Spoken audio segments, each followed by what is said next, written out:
प्रिय धर्मप्राण श्रोता भक्तजनों, प्रस्तुत है छठ पर्व की अलौकिक महिमा का वर्णन। छठ पर्व मूलतः सूर्य की आराधना का पर्व है, जिसे हिंदू धर्म में विशेष स्थान प्राप्त है। हिंदू धर्म के देवताओं में सूर्य ऐसे देवता हैं जिन्हें मूर्त रूप में देखा जा सकता है। सूर्य की शक्तियों का मुख्य स्रोत उनकी पत्नी उषा और प्रत्युषा हैं। छठ में सूर्य के साथ साथ दोनों शक्तियों की संयुक्त आराधना होती है। प्रातः काल में सूर्य की पहली किरण उषा और सायंकाल में सूर्य की अंतिम किरण प्रत्युषा को अर्घ्य अर्थात अर्घ देकर दोनों का नमन किया जाता है। जैसा कि हम सभी जानते हैं, छठ पूजा की शुरुआत कार्तिक शुक्ल पक्ष चतुर्थी से प्रारंभ होकर कार्तिक शुक्ल पक्ष सप्तमी तक मनाया जाता है। हम सभी यह भी जानते हैं कि छठ पर्व की शुरुआत पहले दिन नहाय खाय के साथ, दूसरे दिन खरना और लोहंडा, तीसरे दिन संध्या अर्घ्य और चौथे दिन उषा अर्घ्य के साथ इसकी समाप्ति होती है। भारत में सूर्य की उपासना ऋग्वैदिक काल से होती आ रही है। सूर्य और इसकी उपासना की चर्चा विष्णु पुराण, भगवत पुराण, ब्रह्मा वैवर्त पुराण आदि में विस्तार से की गई है। मध्यकाल तक छठ सूर्योपासना के व्यवस्थित पर्व के रूप में प्रतिष्ठित हो गया, जो अभी तक चला आ रहा है। यह पर्व बिहार, झारखंड, पूर्वी उत्तर प्रदेश, बंगाल और नेपाल की तराइयों के साथ साथ अन्य जगहों में भी मनाया जाता है।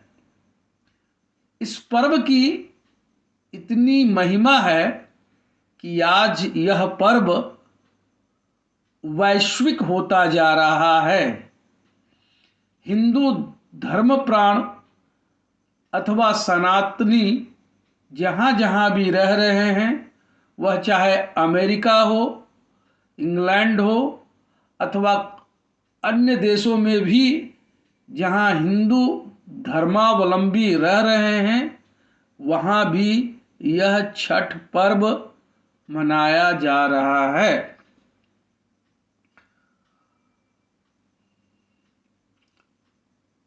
सृष्टि और पालन शक्ति के कारण सूर्य की उपासना सभ्यता के विकास के साथ विभिन्न स्थानों पर अलग अलग रूप में प्रारंभ हो गई है, लेकिन देवता के रूप में सूर्य की वंदना का उल्लेख पहली बार ऋग्वेद में मिलता है। इसके बाद अन्य सभी वेदों के साथ ही उपनिषद और वैदिक ग्रंथों में इसकी चर्चा प्रमुखता से हुई है। निरुक्त के रचयिता यास्क ने द्वितीय स्थानीय देवताओं में सूर्य को पहले स्थान पर रखा है।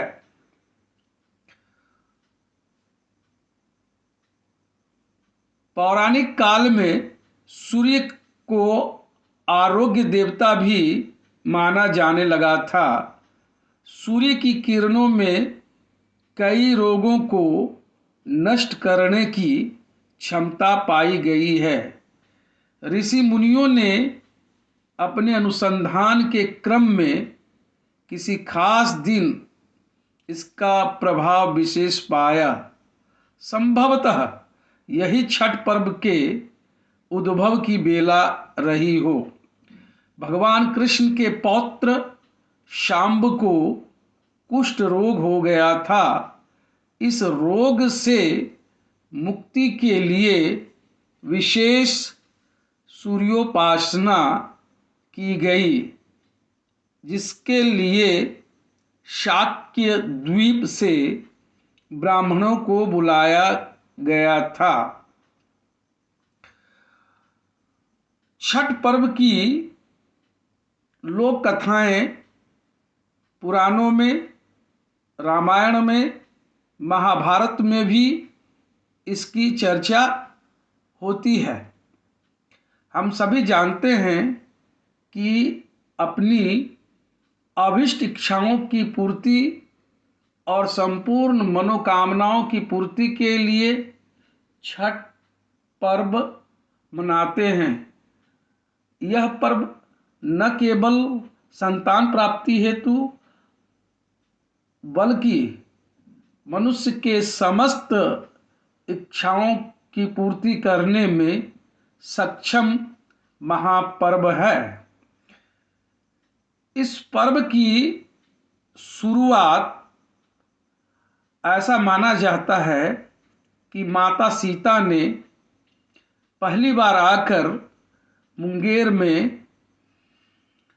पर्व मनाया था और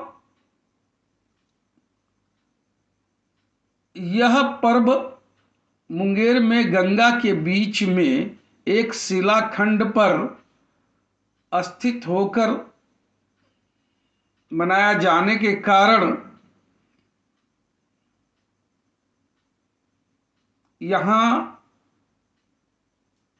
मुंगेर और बेगूसराय में छठ महापर्व बड़ी धूमधाम से मनाया जाता है। एक कथा के अनुसार प्रथम देवासुर संग्राम में जब असुरों के हाथों देवता हार गए थे, तब देवता माता अदिति के तेजस्वी पुत्र की प्राप्ति के लिए देवारण्य के देव सूर्य मंदिर में रणवे छठी मैया अपनी पुत्री की आराधना की थी। तब प्रसन्न होकर छठी मैया ने उन्हें सर्वगुण संपन्न तेजस्वी पुत्र होने का वरदान दिया था। इसके बाद अदिति के पुत्र हुए त्रिदेव रूप आदित्य भगवान, जिन्होंने असुरों पर देवताओं को विजय दिलाई। ऐसा माना जाता है कि शारीरिक रूप से जो कोई रोग यथा कुष्ठ आदि रोग के शमन के लिए जब हम छठ पर्व के रूप में सूर्य की आराधना करते हैं, तो इन भौतिक तापों से भी मुक्ति होती है। कहना न होगा कि छठ मैया की महिमा अपरंपार है, जिसे छठ व्रती उनका व्रत धारण कर अपने संपूर्ण इच्छाओं और अभिलाषाओं की पूर्ति करती हैं। जय छठी मैया।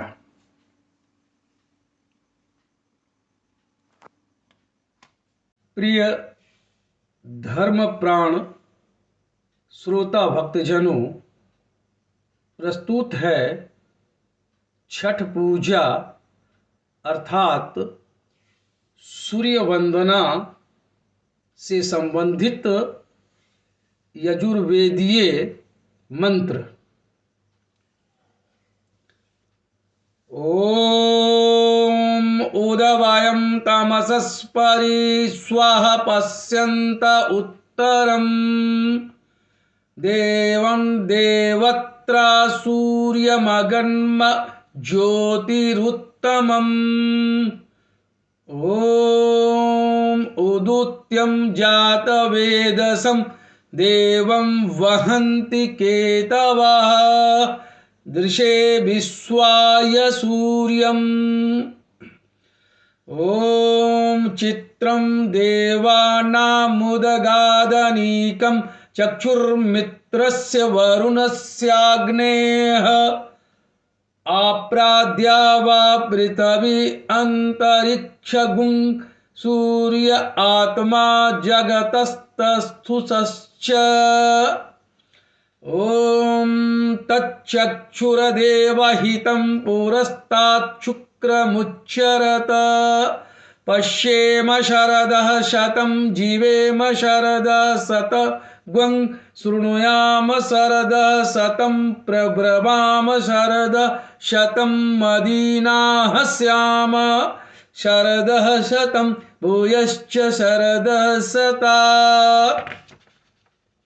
ओम विश्वानि देव सवितर्दुरितानि परा सुव यद्भद्रं तन्न आसुव ओम हिरण्यगर्भः समवर्तताग्रे भूतस्य जातः पतिरेक आसीत् सदधार पृथिवीं द्यामुते मां तस्मै देवाय हविषा विधेम।